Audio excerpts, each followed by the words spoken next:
நான் கண்ணகி. இதோ உன் முன்னால் நிற்பது வெறும் சிலை அல்ல, அநீதியை சுட்டெரித்த அனல் பிழம்பு. ஒரு வீட்டை உருவாக்குவது செங்கற்கள் அல்ல, அந்த வீட்டின் பெண்ணின் மன உறுதிதான். கணவன் வழி தவறலாம், உலகம் அவனை தூற்றலாம், ஆனால் ஒரு நேர்மையான மனைவி நினைத்தால் சிதைந்த வாழ்வையும் சீர் செய்ய முடியும். என் கணவனுக்கான உண்மை காக்க ஒரு நகரத்தையே எரிக்க முடிந்தது. அதனால் நினைவில் வை, அன்போடு வாழு. அநீதியைக் கண்டு பொங்கி எழும் துணிச்சலும் உனக்கு வேண்டும். யாரோ ஒருத்தி என்று உன்னை நீயே குறைத்து மதிப்பிடாதே.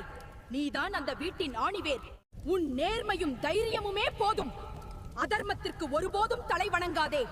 நீ உண்மையாக இருந்தால் இந்த உலகமே உன் காலடியில் மண்டியிடும். இது பத்தினி தெய்வத்தின் கட்டளை. நேர்மையோடு நில், நீதியோடு வாழ்.